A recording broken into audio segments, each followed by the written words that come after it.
All right, we're good. Welcome, Sorry. welcome aboard. God's sake, jeez. Welcome aboard.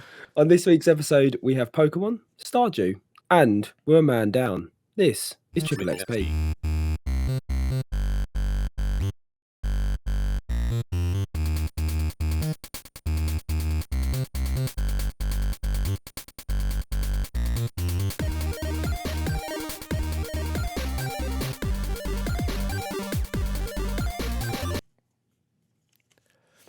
Hello all, I'm Shane and I'm joined this week by Cheese. And as you may notice, if you've watched the show before or listened, we are a man down. We have no Michael today. He is currently supposedly, or what he should be doing, is supporting his lovely wife to be in the baby that she is about to have at any point. But he's probably at home playing Sifu. He just sent me a Let's be honest. Snapchat. I wonder what it is. Is it from the hospital or is it from his house? It says he's typing, so who knows? He's probably just like sitting at home having a beer, watching just some waiting for it anime. all to blow over. I mean, this is what his third or fourth kid, I think. So you know, Fourth. Yeah, it's Is that the term? Is it trooper? Is that the word we're looking for?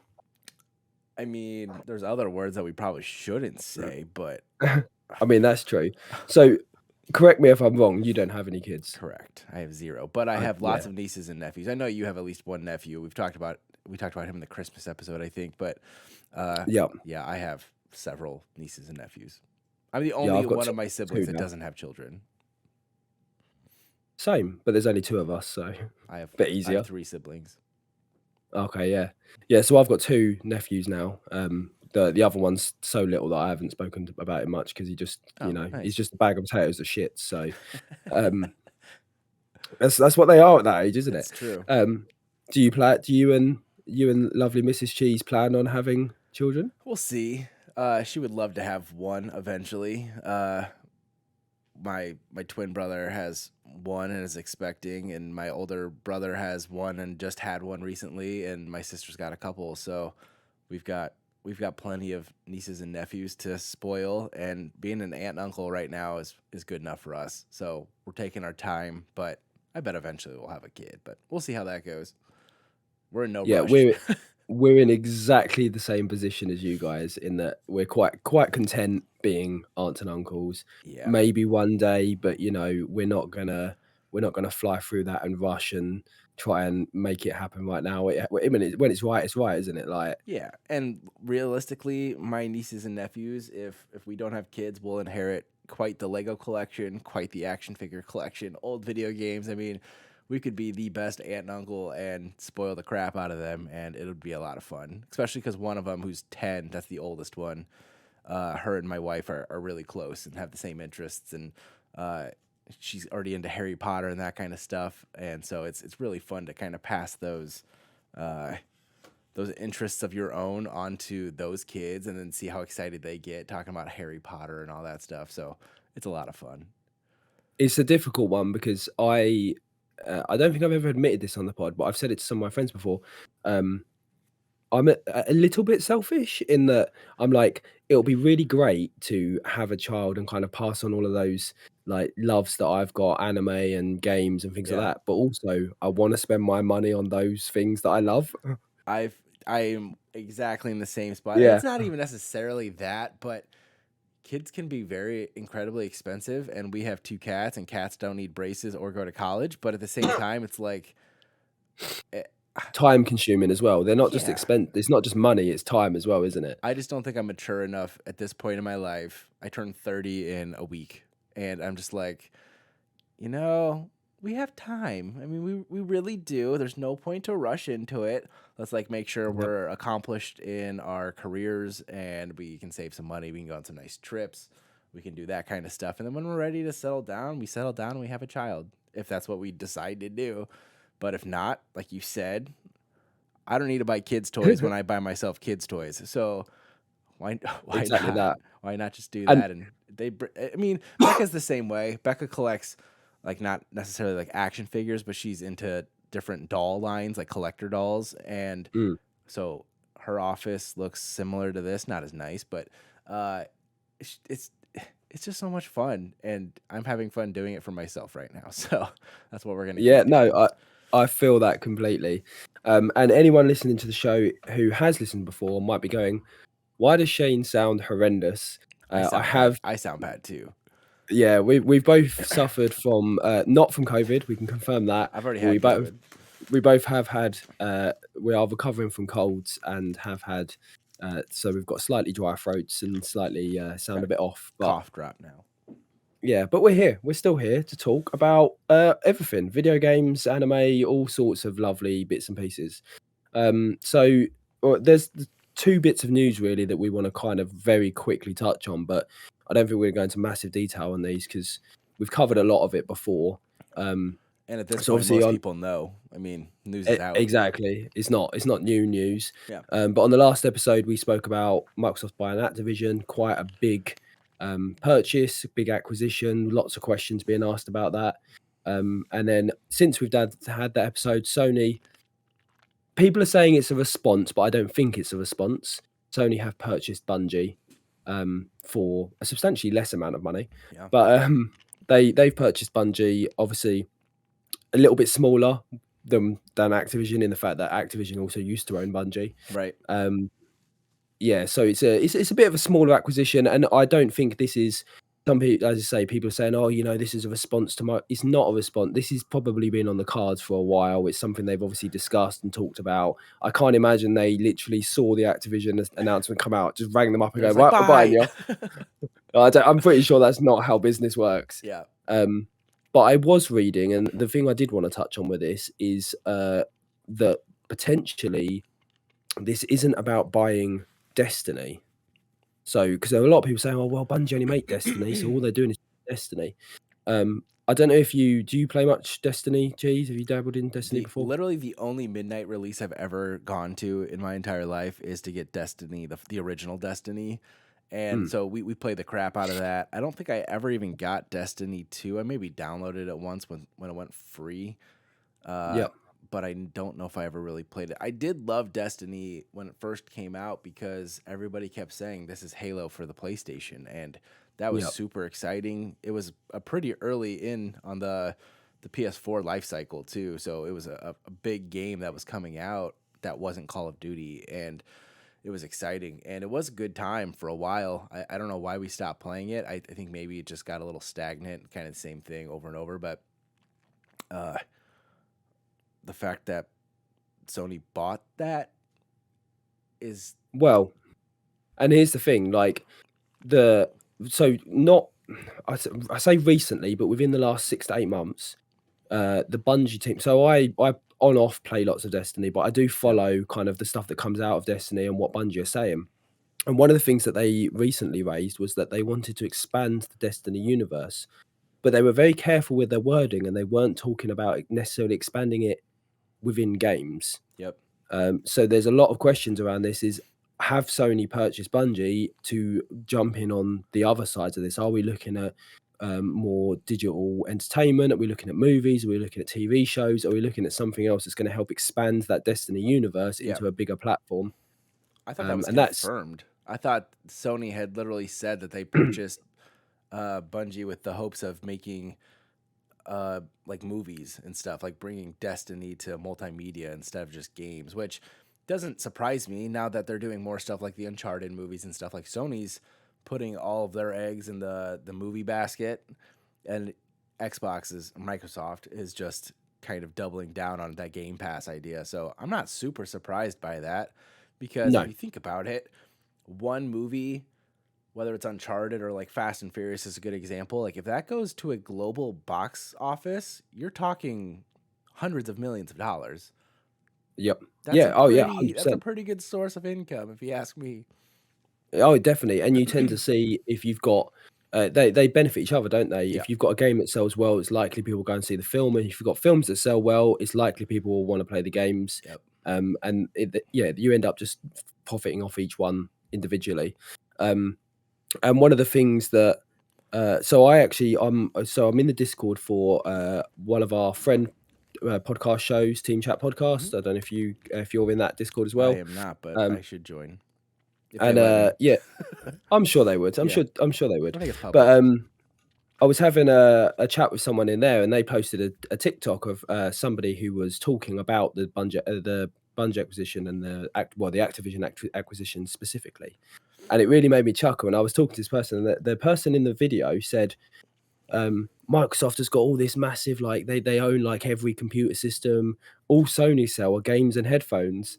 And I was like, oh, are you missing like probably at least half of Sony's business is movies and TV and phones. Yeah, They even have their own music label. t- Like it's not just headphones. they make TVs and stuff. Vizio is a huge daughter company of Sony. I mean, I'm sure Sony owns 10 times more than you expect they do. I mean, if you ever like fall down the Wikipedia rabbit hole, and I do this all the time because I'm a nerd, but if you even look up like Mercedes Benz or Toyota or Sony would be a great example, they own most everything. Everything is really owned by like 10 companies in the entire world. If you break it My down, yeah. Pepsi, Coca-Cola, they're huge ones that own all these smaller brands, all these potato chips, like everything is owned by the same people. It really is. The one that always makes me chuckle when I was sitting, I remember learning this years ago, and I assume it's still the same, is the fact that Disney owns ESPN. Yep. And you just wouldn't associate ESPN with Disney. Yep. They own a huge ABC owns a lot. And so does like I don't know if you don't have NBC and CBS, but you have BBC who probably owns a lot of stuff too. Oh, they own a lot of my money, and that's a different conversation altogether. Um, but yeah, so that was the one main piece of news we wanted to touch on, and the other point is I don't know if any of the listeners saw, but PlayStation did have a PlayStation State of Play. I forgot what it was called then. Recently, you didn't actually see it, did you? But No. it was literally just Gran Turismo 7. It's one of those ones where if you're a fan of Gran Turismo and you're interested in Gran Turismo, it looks fantastic. If you're not, just don't Yeah. really. I'm on the fence about that game because we had Gran Turismo 3 or 4, whatever it was that was really popular with the PS2. In Mm, fact, I think we had more than one copy of it for some reason. And it was so great because that was really the day and age when Fast and Furious became so popular and everybody wanted like the spinner rims and the fast car and all that stuff. So I remember Gran Turismo being the first game where you could really dive in and like fine tune your vehicle. Not so much like, yeah, oh, let's put a PlayStation 2 in the trunk, but you had like the Midnight City games out at the same time, the Need for yeah, Speed games out at the same time, and those were all fantastic. So it was kind of nice to have a game like Gran Turismo where it was more realistic and it was like on a track instead of like driving through a town blowing stuff up. But there was something about that just for the sake of nostalgia, like thinking back to that. It would only take a very small preview for me to be like, all right, shit, I'm going to buy this game. Gran Turismo 7 or whatever they're on, I'm sure is going to be fantastic on the PS5 Oh, it with the looks, responsive controller and stuff. Oh, man, I bet it's. yeah, Uh, it I would looks play it. absolutely stunning. The attention to detail is as per all Gran Turismo games is Yeah. fantastic, and it from what we saw. I mean, if it wasn't 100 gig and they weren't charging me $70 for it, I'd be more tempted to give it a try. But Yeah. to give something a try for that amount of money and that amount of space on my PlayStation is a lot.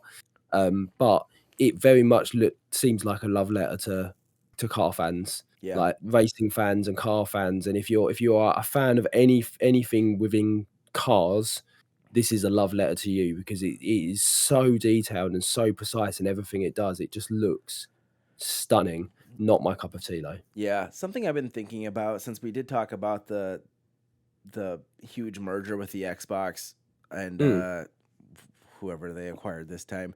Um, if they really are doubling down so much on Game Pass, that's great for the gamers for a couple of reasons that we did touch on. But one thing we didn't really talk about, I don't think, or don't recall, was how a lot of new games are going straight to that. So if Gran Turismo ends up theoretically getting launched on whatever Sony's response to Game Pass is, more people are going to play it. Like you just said, I'm not going to spend $60 or $70, whatever it is, to play Gran Turismo. But if they do launch it through a Game Pass type uh, platform, more people are going to play it on launch day, just like Halo Infinite, just like any of those other games that Microsoft are really peddling to the masses. And they might be taking a monetary hit, but if Game Pass sales are way up, they could always up the price of that. So I think that's an important thing that Sony has to be looking at is how do we market these brand new games in a way where people who don't want to spend $70 can still get their hands on it, and how do they make that still profitable for themselves? Because there's just going to be this huge disconnect where it's kind of like, why would you go to the store and spend $20 on a brand new Blu-ray when it's probably going to end up on Netflix or Hulu or Amazon Prime in the next 2 months? Like, there's really no point, especially with like the newer movies, Well, Marvel coming to Disney Plus type stuff. and I was thinking about this morning, as part of that conversation I was having with someone. So Microsoft and Game Pass, they like you say, they whack all their new games on there.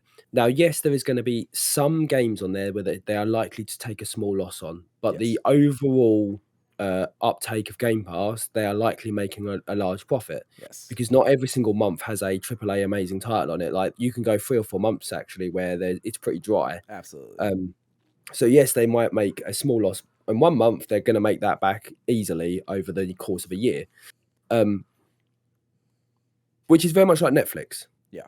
You could argue Game Pass and Netflix are pretty much identical of each other.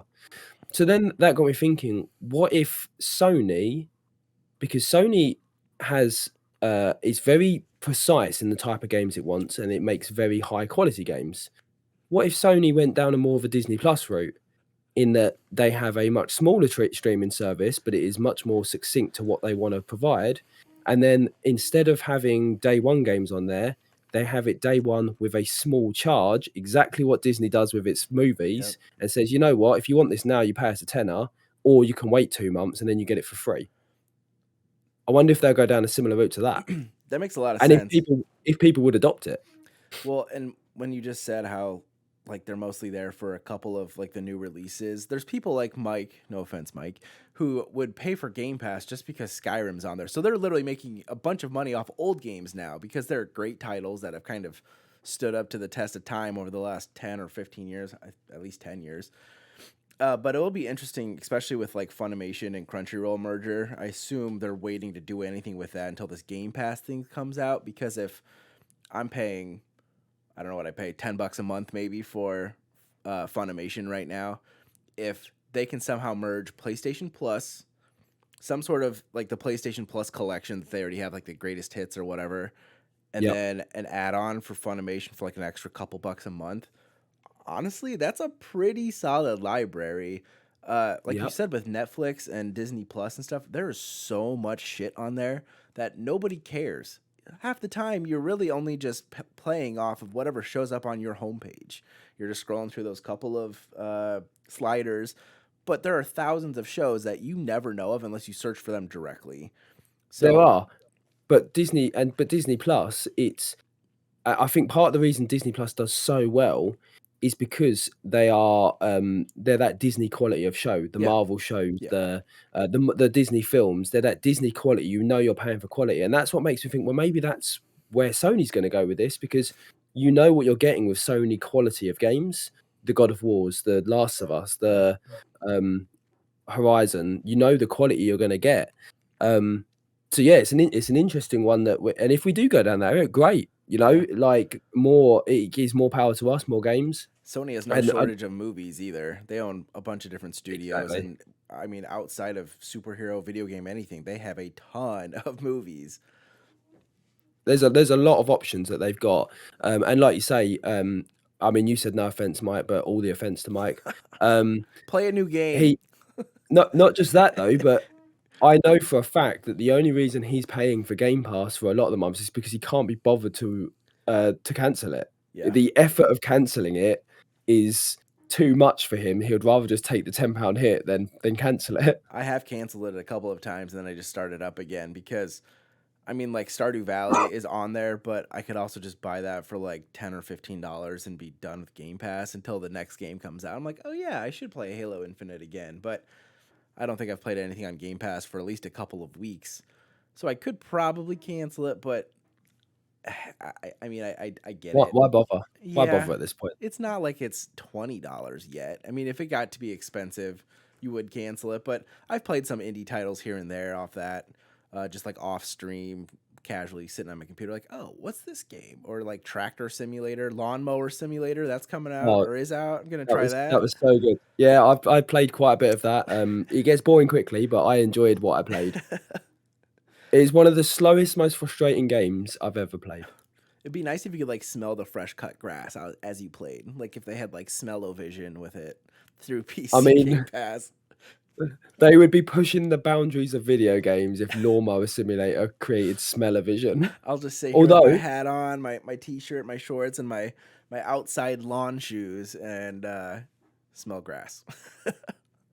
didn't wasn't it Resident Evil that released the Resident Evil candle that just smells like death?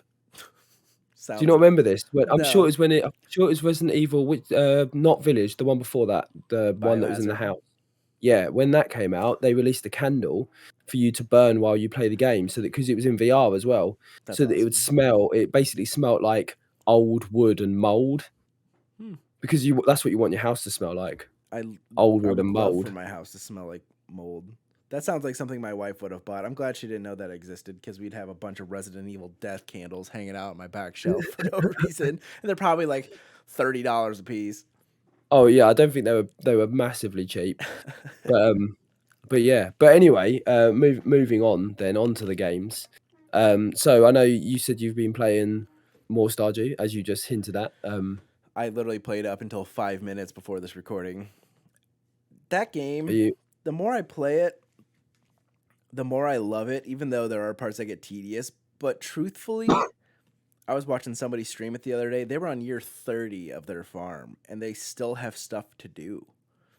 So that's because that's how farms work though, Cheese, is that every year there's stuff to do. I meant like new things to do, new things to Oh, okay. collect. Not just like grinding out to collect corn and make mayonnaise out of the eggs from the pigs, or not the pigs, the ducks. Pigs don't lay eggs. It's been a long They couple. don't, It's you're been a long couple correct. days. So I'm only on year 3, but today I just unlocked a new island that you can go to, and it's a totally different part of the game. There's just so much to do. I don't want to say it's the perfect game, but it's a perfect hybrid between types of games. I don't love like The Sims per se. My wife does, and she's got all these expansions, and that's probably the most expensive game I've ever bought because there's so many stupid expansions that we own now. But there are so many things to do in Stardew, but you don't really have to worry so much about like you have to have a job. Well, you're a farmer, but it's not the monotonous stuff like in The Sims. My favorite part of games like The Sims is just the building of stuff. Yeah. Animal Crossing, like making your island, whatever. Less about like the the grindy parts, but Stardew, there's just so much, and there's like this little charm to this game where there's funny different cutscenes you get with interactions between different villagers, and not everybody gets the same ones. I'm discovering by talking with people that have been playing it for a long time, Reddit threads and stuff that I've been looking at. It's just a great game that is way more developed than you would ever expect it to be. Like Yeah, you expect it to be this simple, like Animal Crossing, relatively is a very simple game. You have your island, you have a real clock, and you try to grow these fruits, become friends with farmers, villagers. You can go to another island to harvest wood. You go back to your place and you do your thing. get get chased by the horrific Easter bunny at Easter. Yes. The only thing that Animal Crossing has on top of the Easter Bunny, the only thing that Animal Crossing has on Stardew Valley is online visitation. Basically, you can go to somebody else's Yeah. island.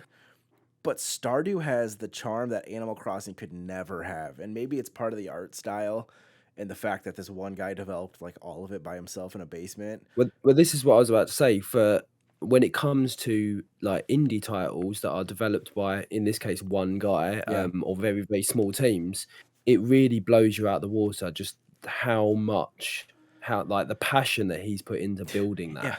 that, to get that to the level it's at.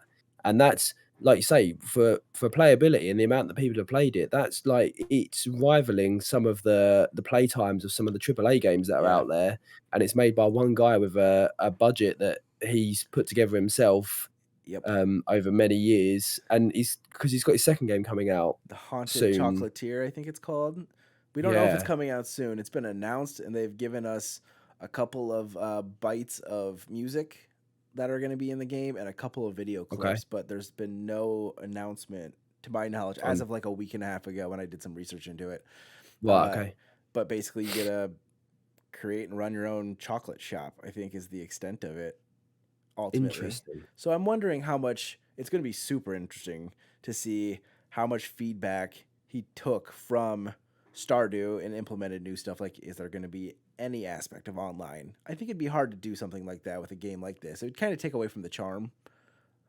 Well, the one thing I would like, and I wouldn't like a big studio or something to take over this at all. Right. I'd like him to still maintain Yeah. full ownership, but it would be nice if a studio who had some sort of online server capability assisted with that, Like if it was because a Game Pass exclusive type thing, even. yeah, So they'd well, have to buy yeah, a studio exactly. or whatever. But But yeah. even if it was just because what would be nice, I'm not thinking about like multiplayer attending other people's farms, but obviously it is 4 player co-op. But True. having that as a persistent world instead of having to have the host on, Yeah. because that's the biggest issue is I'm very rarely online when my friends are. Right. So if the 4 of us could have a persistent world that we could all dip into and jump on when we've got time and clear stuff out, that would be nice. Or even if it was like a 4 player co op type thing where you could have your own island, I could have my own island, but I could give you the rights to come to my island and help me out, or I could help you out, or I could give you access to my resources because maybe you don't have pineapples yet and you need some seeds from me or something. Like there, I just wish there was a little bit more of a back and forth with other people if that's how you wanted to do it. 4 farms set in the same world, so you all use the same town, But you but can your 4 only farms are, access like, in your top stuff. That'd corners. be cool. Yeah, That'd be awesome, actually. I'd and you be can, like, all for trade with that. each other and stuff. Yeah. So, That'd be pretty fun. I mean, I'm about a month into Stardew Valley. I'm a little less obsessed than I was. Let's put it that way. I've calmed down a little bit because I don't have Yeah. as much to do, but it's just like it's still so much fun and it's kind of mindless, but at the same time there really is like a required strategy. Like, all right, you wake up 6 a.m. It's raining outside. What should you do? All right, let's start with the animals, harvest any crops, and then let's go to the mines for the rest of the day. And then what are we looking for? Where do I need to go? And what do I take with me? And It is very strategic in that yeah, you do have to plan your day out well, 'cause I yes, remember when I've played it and, you do all your normal farm stuff, and the next minute you're like, "Oh shit, it's 1 in the afternoon. How have I where's my day gone? I've not left the exactly. farm." Yep, It's very easy to get wrapped up in little menial jobs and then realize you've not achieved anything else that day, yeah. and you've got, like, no energy, and it's 2 or 3 o'clock in the afternoon. You've only got, like, 2 hours left of daylight. Everything's now shutting, and you were meant to go to the shop 6 hours ago. Yep.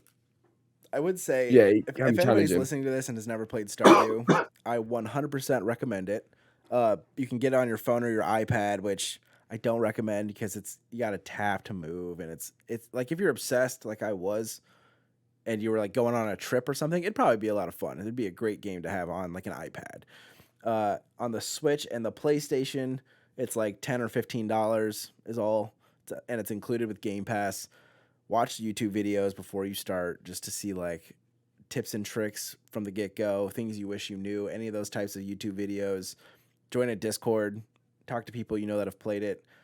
Watch some streams just to see how people lay out their islands. There's a My whole honest Wikipedia there's a whole wiki for that Stardew that alone. tells you how to answer as well, like, to when people talk to you. Like what do you Um, keep, what do you sell, that kind of yeah. stuff. My honest opinion is it is the perfect accompaniment to a Switch. Like, $100%. its art Yes. style, the way the how big it is, how easy it is to play on the move, it is perfect for the Switch. And that's where my main game is. I've been playing it connected to my TV, so I don't have to like sit and stare at the little screen and with like a pro controller. But you're right. I've never played my Switch more since I bought it than I have with Yeah, Stardew Valley. it is a fantastic game on the Switch. And the That's where my game's main farm is. yeah, and that game's been out for a long time. It's not like it's a new game. I do wish there was still new content and maybe there's a longer lifespan like for the sake of longevity with the new game that's coming out, Haunted Chocolatier, which you should look up too. Um, but if it's anything like Stardew Valley, you're going to be playing that game for years, and that is super exciting than any. That's more exciting to me than any new Halo game, any new Call of Duty, even any new Spider-Man game. Like I want a game that if I'm going to spend the money on, I'm interested in it and I'm going to play it for a long time and not be like, "Oh, well, I beat it after 30 hours." Even like Creed Valhalla that I put a ton of time into, like 60 hours and then just stopped. Uh that was still fun, but I've put more than 60 hours in Stardew Valley in the last probably well maybe not 60. I hope not 60. Probably is. Probably at least 40 hours. It's probably more than 60 in the last month, which makes me want to It's more than throw up 60. thinking about it, but Yeah. it's a It's more than 60, fun game. 100%. It's a fun game and you should play it. But talking about games on the Switch, coming away from Stardew, I have been playing a lot of the new Pokemon. How do A you game say that it? I Is think. it Arceus? Arceus? So Arceus? I asked Ryan this because I've heard both versions. So Ryan, friend of the show, who also has the Checkpoint blog, he's a big Pokemon fan. We're of the opinion it's Arceus. Okay. I heard him But say I it in a have commercial one time and then I forgot how he said it. apparently in I think it's in one of the films or something, they refer to a Pokemon as Arceus, so that's Hmm. where it's come from, Okay. something like that. But I have heard people also refer to it as Arceus, but Arceus sounds like arse, so That's you know. fair. That's fair. Um, but yeah, so I've been playing Pokemon Arceus. For anyone who hasn't seen it, I did a small interview with Ryan recently in his Checkpoint blog, and I did talk about my concerns about this upcoming Pokemon. That was prior to playing it, so I have now played a fair chunk of it. I've not completed the main story. I have both good and bad things to say about it. Well, I say bad, critical things to say about it. Just to put it out there, I'm not a Pokemon hater by any means. I have played a lot of Pokemon games over the years. Pokemon was one of my first games I played as a kid.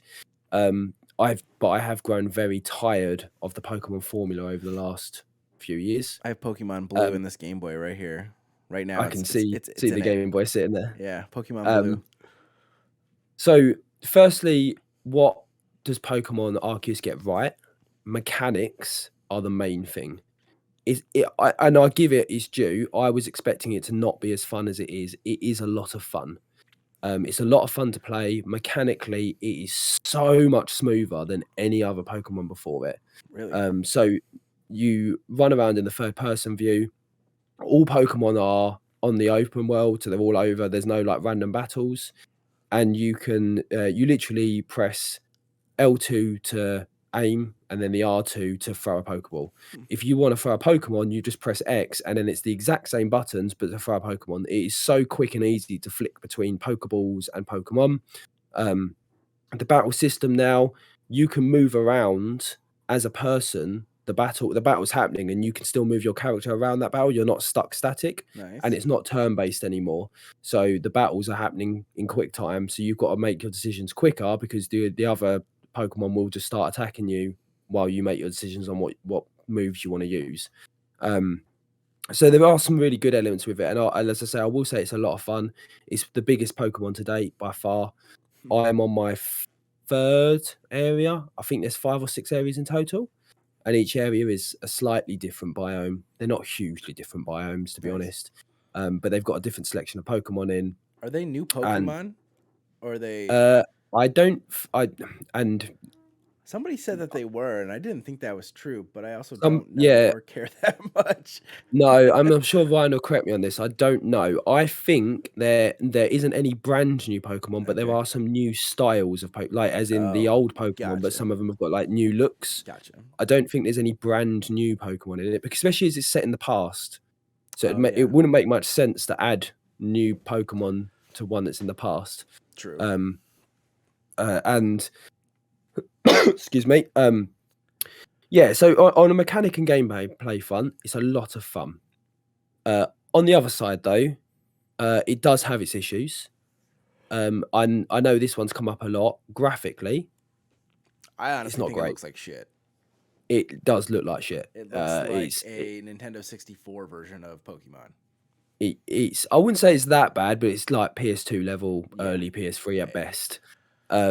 But it's bland in its style. The art style they've gone for is unpleasant anyway, and then they've done that art style bad.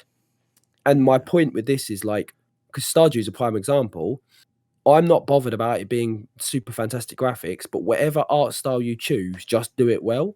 And very Stardew, intentionally, yes. Stardew chose a style and just did that style very, very well. Yeah. Pokemon's chose a style and done that style badly. And Pokemon's Um, style has changed. I mean, I guess a lot. it has to with the development and the evolvement of the, no pun intended, of the series from system to system and generation to Yeah, generation. But this feels like a step back when it was really supposed to be a huge step forward with the change in the overall gameplay. Just the bones of yeah. it were new. It's just unpleasant. The textures feel quite flat and quite unpleasant. It honestly didn't Uh, look as bad as I thought it was going to, though. I will say that because I watched somebody play it on launch day yeah. on Twitch, and I was like, it's really not that bad. But I mean, I liked the style in Sword and Shield. I thought was a Hmm. good step forward from like Let's Go or whatever it was called. Yeah, Let's Go. I think. Uh, so that was like a good step forward, but I don't know. I But just again, feel like it like was the a thing is, miss.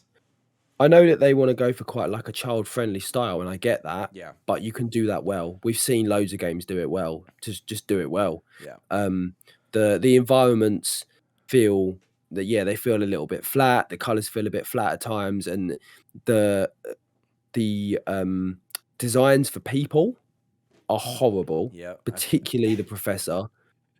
It is unpleasant to look at. The um There's no real consistency in the world building, and it really bugs me. Like, there's lots of issues with the clothing designs and their, like, building designs and things, and I just think there's no consistency here as to what's happening. It doesn't really make a lot of sense. Um, and although I always knew this was gonna be bad, the narrative is dog shit. It's so boring. It's so uninteresting. It's might as well have been written by a 6-year-old. I don't think the narrative is very good at all. And again, I know it's meant to be child friendly, but that doesn't mean it has to be dribble, Yeah. which a lot of it is. A lot of it is just uninteresting dribble. Those points aside, which are points I think nobody went into it expecting it to be an amazing graphical masterpiece. No one went into it expecting it to be have like the best storyline ever. And it doesn't really The need to. No, but the one thing I was expecting it to have, which it doesn't have, is the one thing that lets it down the most, in my opinion. And that is the way that it was sold is that you'll be going out into this big open world to catch Pokemon. To me, I was expecting to see an ecosystem of a Pokemon ecosystem. So if you've played the Monster Hunter games, you'll know what I mean. In that the monsters they go around, they hunt, they go back to their nest, they eat, they drink, they travel in packs, they stick to certain environments that are more suited for them. That's not the case in Pokemon because that's what I was expecting, and what it feels like is a bland map that Pokemon have just been dropped on randomly. Doesn't really feel like there's any ecosystem. They don't eat, they sleep, but you don't see like for let's say Bidoof, for example. I would want to see a herd of Bidoofs together walking off to like a water source to drink Yeah, and like traveling in packs, but you don't see that. You just see random Bidoofs dotted around, just being random. that's annoying. Um, they have what's called alpha Pokemon, which are like 5 times bigger than a normal one and has red eyes. There's nothing special about it, bar the fact it's just bigger and angry. But again, they just feel dropped in. For me, what I would want from like an ecosystem is that the alpha Pokemon would be in, for example, the nest, and then all the normal versions of that Pokemon they'd be quite concentrated around the nest, but then they'd start to spread around the map. But you just find random alphas just dropped in random places on the map, and it just doesn't make any sense to me. That's a And huge all bummer. Yeah, and that's the thing that really for me was like, oh, but this doesn't feel like an ecosystem. This just feels like a random map that you've just plopped Pokemon on. If they Um, if they could have married Pokemon Snap with Pokemon Sword and Shield, they would have a damn near perfect game.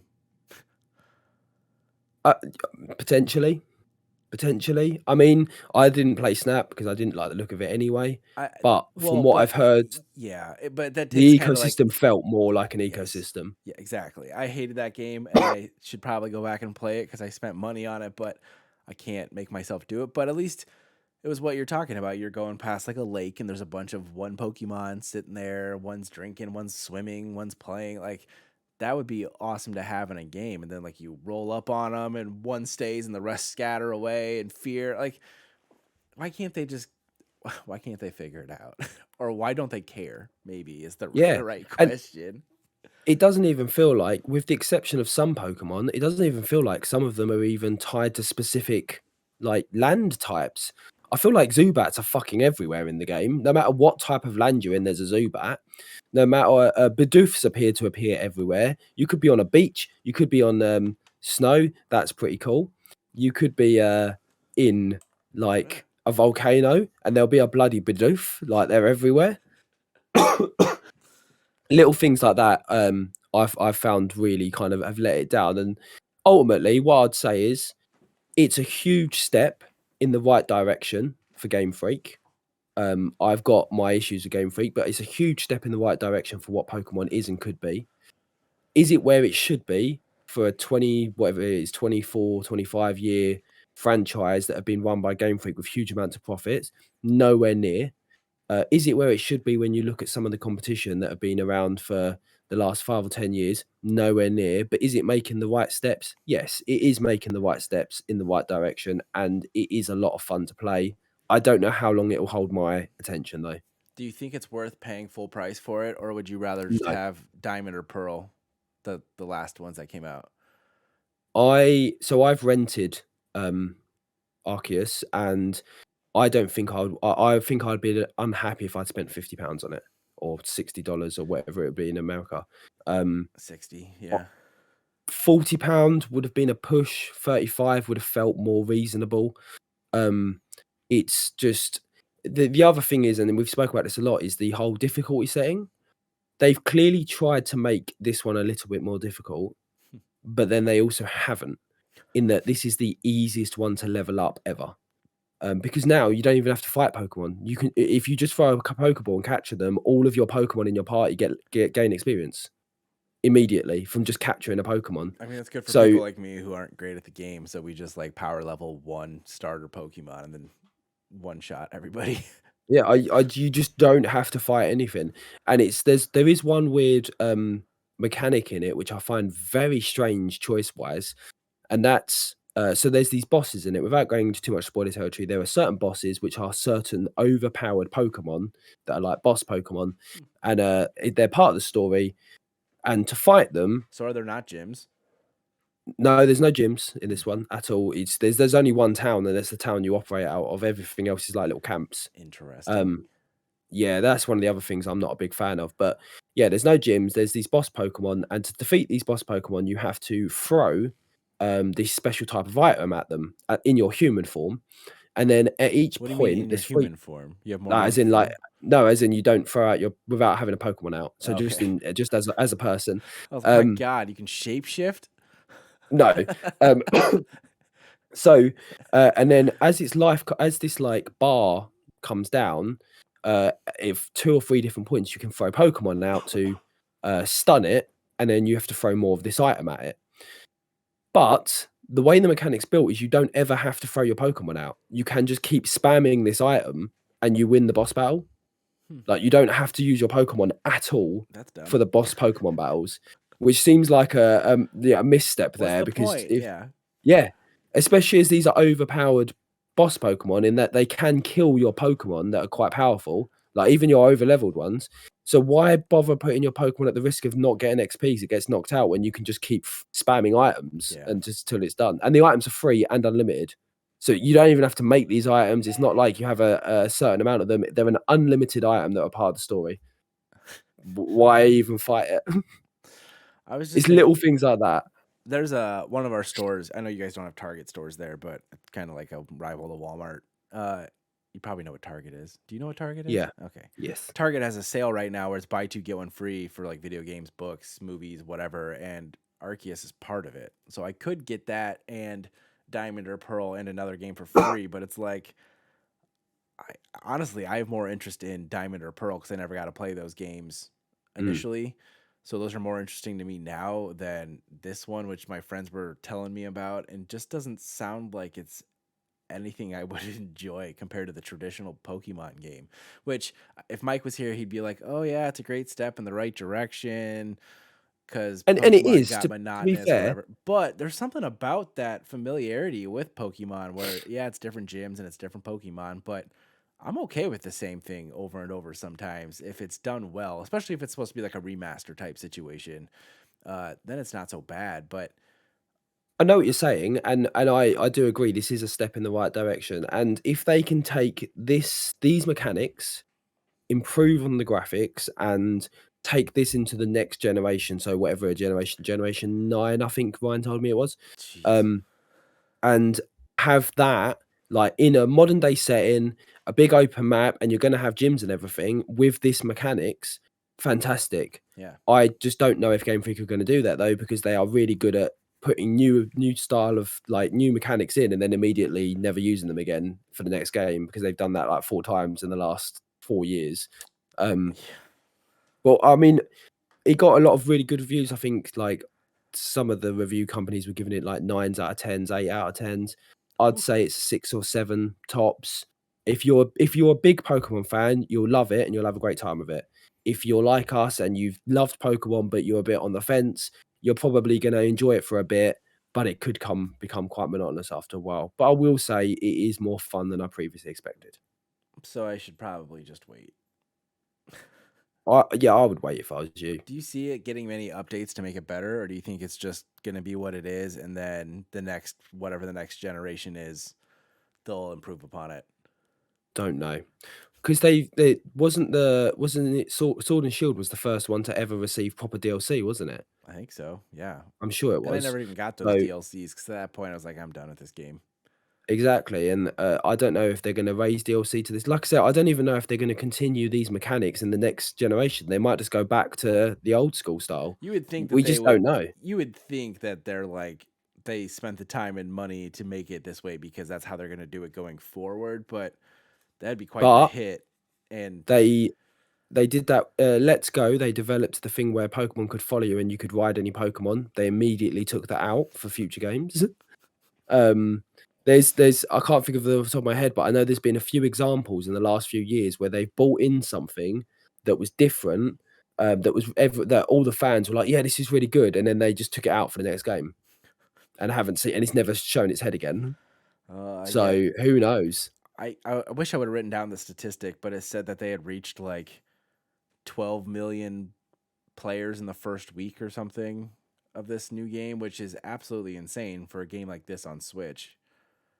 So I'll probably get a bit of hate for this, and but I did say this in my interview for Ryan. I said this exact same thing.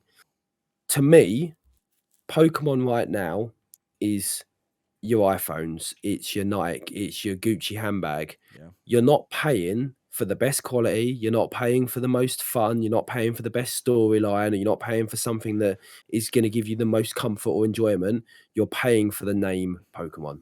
Did you really call Nike Nike? Yeah. Is that what you guys call it there?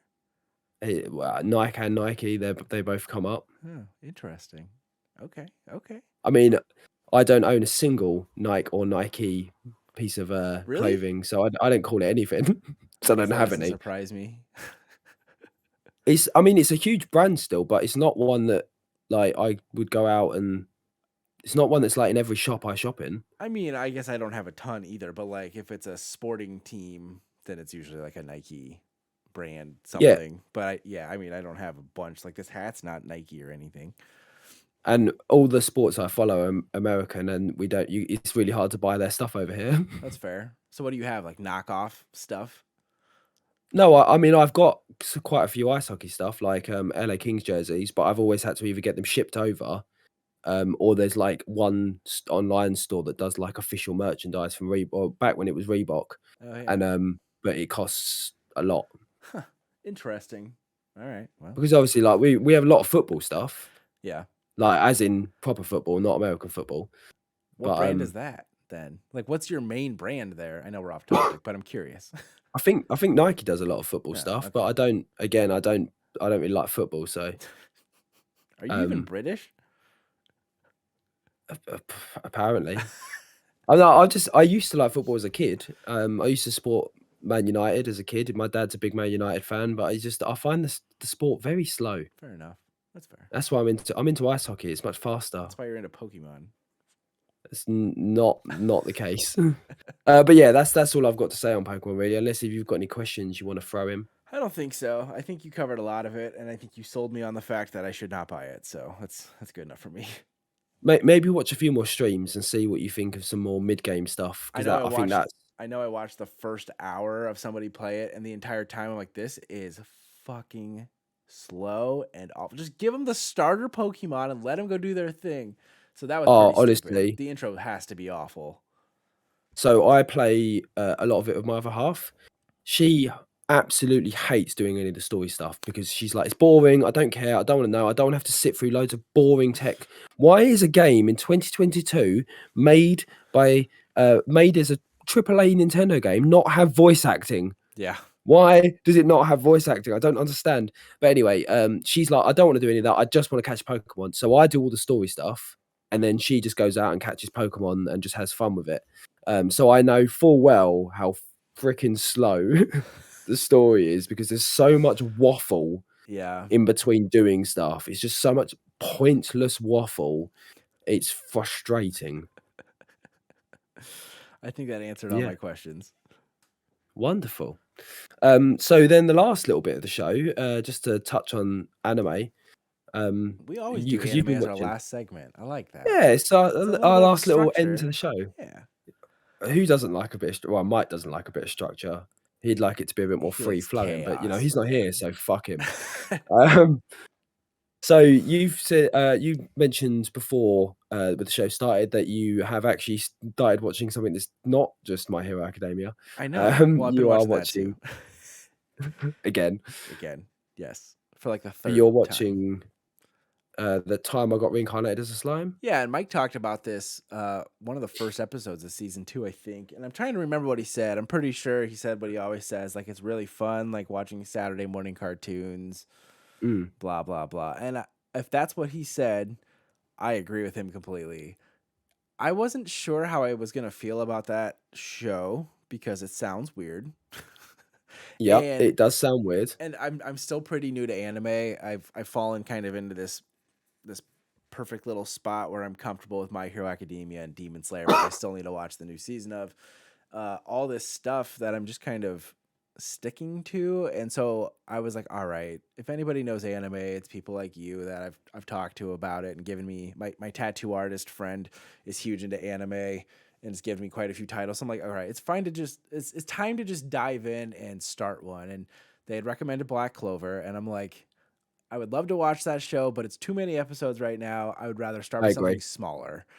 So I started that time I got reincarnated as a slime. And I remember watching like the first 15 minutes, and then at the back of my head, I heard a little Shane voice saying, the first episode is almost always the worst. You got to watch more.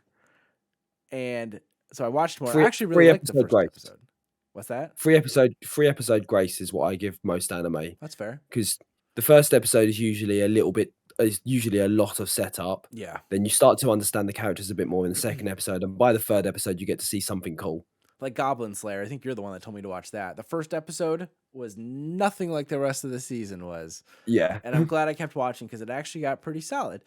So I just finished episode 4 last night. So I just started watching it a couple of days ago. And I don't really know where it's going to go because they keep showing me like the end credits scene. It's a bunch of people and things happening that are nothing even close to what's happened so far. But like Mike would say and has said, it's a lot like a Saturday morning cartoon where there's like this level of kind of childish humor mixed in with like this high level anime nerddom stuff, dungeon Yep. master, dragon special skills. Like it is a cool little mashup of ridiculousness and I'm loving it so far.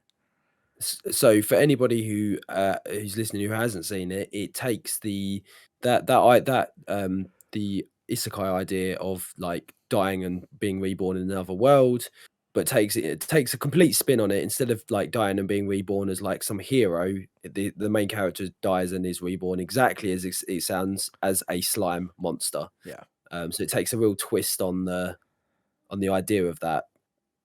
But the slime still kind of retains the consciousness of his previous life and has like this inner monologue, and it's just a lot of fun. I'm glad that I picked that one to watch next because it's very different than any of the other ones I watched. If anything, it kind of gave me a resemblance to what was that show? Way of the House Husband or whatever it was called. It kind of Mhm. gave me those vibes where it's just kind of ridiculous. It's not quite the same in any other way, but just the humor and stuff is kind of on par. Uh, I guess I don't have much else to say about it at this time, but I'm glad I watched that one because I think if you're new to anime like I am, it's good to kind of diversify and not lock yourself into something like Black Watching Clover where there's a like hundred watching episodes or more and you have or no idea watching if My it. Hero Academia 7 times Okay, in a but I row. knew that I liked that, so like that's a good background noise one for me. It's like a good comforting. Yeah. Oh No, I man, do agree though. I like if you're fairly new to anime, stick to shorter shows that are maybe 1 or 2 seasons long, not ones that's gonna be 8 seasons long and you're gonna burn yourself out. yeah, get a good variety and see what it is you like because if it's I never thought I'd like an anime about volleyball, and I haven't gone back to it in a while, but I binge watched 2 seasons in a couple of days because it's sometimes it doesn't matter what the subject is. If it's done really well, you like the art style and you like the characters. Exactly. Uh, and that's something that I just try to keep in the front of my mind when I do. These cats are running around No, when I exactly watch that. anime. Exactly that. It's all about you say if it's an art style you like and it's done well, then you can have a great time with it, even whether it's a show about superhero kids or a show about volleyball or a show about basketball or you know about being a slime. Like it Yeah. doesn't matter if it's done well enough. Um, The slime is so like it's hilarious and it's not I said childlike humor, but it's not for kids. It's definitely got an adult humor no, to it. Like where they're like and elves, girl elves, and then like it shows him getting held by these girls, and he's talking about like their giant boobs, and it's just like it's just the it gets perfect, more adult as it goes inappropriate. on. Not in a sexual way, it gets more adult in it, it gets more violent as it goes on as Oh, well. even better. Like, it's gonna get more yeah, more violent as it gets to the later stages of season 1. But it makes it even Um, extra funny because it's kind of a callback to the beginning when he's like this 37-year-old virgin who like never really lived his life, and now he's just this little slime getting handled by all these ridiculously proportioned girl elves. Like it's a lot of fun, and I loved World of Warcraft for on and off throughout the years, and this one's kind of like that where he's kind of doing these quests, and we've already met some goblins and some dwarves and a dragon and all yeah. this stuff. So depending on what your interests are, I mean, this one really touches on a lot, and it's definitely worth watching. I think there's 2 seasons, so I'm excited that I Yeah, have a solid chunk of like 50 episodes to get through. I think season 2 is only just wrapped up, Yeah, it's on or at least the Funimation, I part think, first half, yeah. the 'Cause last couple I'm still months. watching through season 2 at the moment. It's yeah, I think it's not long wrapped up. Do you watch multiple Um animes at the same time, or do you kind of power through one and then move on? Unless it's currently on TV, like new episodes I weekly. yeah, I normally have 1 anime on the go that's completely done and that I'm just powering through, and then I usually have 3 or 4 that are like weekly Okay. ones that I watch every week when they come out. But it depends on the season, what's coming out, what's about at that time, whether it's enough to keep me going back weekly or not. Do you stay caught up with weekly releases through like Shonen Jump or anything for the manga, or do you not really dive into I that? the only one I keep up to date with, and I currently pay for Shonen Jump, which is Viz Media Yep. app, Which is like is My $2 a Hero. month or something crazy ridiculously Yeah, cheap, yeah, which it's everybody well should cheap. have. I think it's yeah, it's 1.99 for us, Yeah. which is nothing. And I keep up with My Hero. I've completely read up to date on My Hero Academia, and that's the only one I keep up with at the moment. I But I haven't read have started today's, but reading. I'm fully caught up too. I haven't read today's yet either. Um, It's I slowed down have. a little bit. I will say that it's It slowed down. has. It feels like it's the It's calm built. before the storm, though. Yeah, it's building for sure, and it's. I'm so glad I read on because I just needed more of that in my veins right away. And Also, how amazing is that next season going to be? oh Like, my god, I have Um, so many ideas of what they should do, and I'm sure they'll butcher parts of it, but I can't wait. I can't Neither wait. can I. I have started reading One Punch Man as well on there Nice. because it's got One Punch Man from the beginning on there. Um, with regards to anime, I will mention that a couple of weeks back, I said that Demon Slayer season 2 was a bit hit and miss. It felt really quite slow. I take everything I say back. Season 2 is incredible, and I can't stop thinking about it.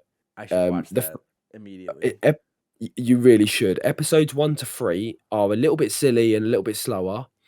4 to 9 have been non-stop fights, Nice. non-stop. And this is after And the Mungan train or whatever this is set after season, all of right? that. This Yeah, is the yeah. This whatever is the district. entertainment Yeah, entertainment district. district, yeah. But yeah, it's been about 5 episodes now of the most intense fights that we have had in Demon Slayer to date. And yeah, I don't want to spoil anything, but it is fantastic. Like that, it's just been absolutely mental, and Nezuko is absolutely the best. I know we talked about this in Discord, so we could just touch on it quickly, but we talked about shows that could get live action anime makes now that One Piece is happening at Netflix. And what's the Mhm. other one? Isn't there a second one? One Piece is the Uh, big one. no, yeah, no. One Piece is the big one, following the Cowboy Bebop one that happened not long ago. And we talked about how Demon Slayer is so popular Never because of Netflix, but it would never work as a live action because the art style is everything to that show. And exactly. it would not be as good if it wasn't for like the breathing forms and all the different forms and those animations and the colors and the way they do it is so well done. That's we talked about that in the And anime episode was art yeah, we style did. can make or break an anime, and I don't think And Demon Slayer would be anything special without some of no, that. and season 2 even more so because so far everything we've seen like one breathing style at once, whereas because they're together and they're fighting alongside each other, we're starting to see them blend breathing style moves Ooh, together, and nice. it is very, very Fuck, I'm good gonna have to go watching. watch this. What time is it? Um, 3:13. I can do this. I can power through it. do it, do it. But before we disappear, the final thing I want to mention. So, last episode of the episode before, I think it was, I spoke about the film Belle, Belle. That was coming out in cinema. I actually just went and watched that prior to recording this episode. It was pretty good. It's basically a modern take on the Beauty and the Beast story. Hmm, It's modern day, and it's set with regards to a girl who goes into like a virtual reality world, like a video game virtual reality world. nice. And while in that world, she meets a Beast. a beast, basically. Yeah, he's like a werewolf meets dragon creature. Interesting. Um, and she's obviously understands that he's in pain, and she tries to help him, and it kind of goes from there. It's quite dark. It's much darker than I expected it to be. But no, it had some really, really beautiful animation. Really good. Oh, my dog's just walked in. Um, That's the first where time am your dog's ever walked in. My cats are over here swarming me like sharks. I? Yeah, some really beautiful animation, and I mentioned on last week's episode about the film Mariah. Yeah. And it's from the same people that made that. They also made The Girl Who Leapt Through Time, Summer Wars, if you've heard of any of those. Nope. It's Studio Chizu, I believe it is off the top of my head.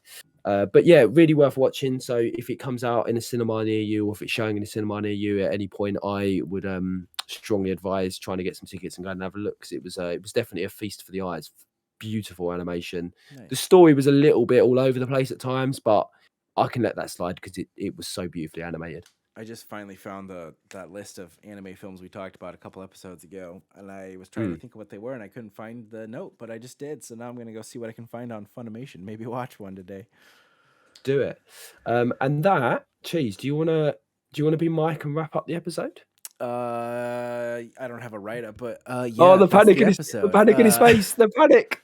I love how we always do like the bit to like follow us below and stuff at the very end, because the chances of people making it all the way to the end are almost zero compared to the very beginning. But we've got a Discord, we've got social media, Twitter. We're hoping to do some live streams coming up. We've got all sorts of ideas and stuff in the works. Mike will be back at some point, and if he's not here next week, we'll have, or 2 weeks, next episode, we'll bring in one of the Someone. We'll one of the bring in Triple someone. XP family members, and we'll do this again and not talk about Skyrim for a second episode in a row, which is exciting. So that's really all I have to say about it. Yeah. Well, bye. Bye. Triple XP.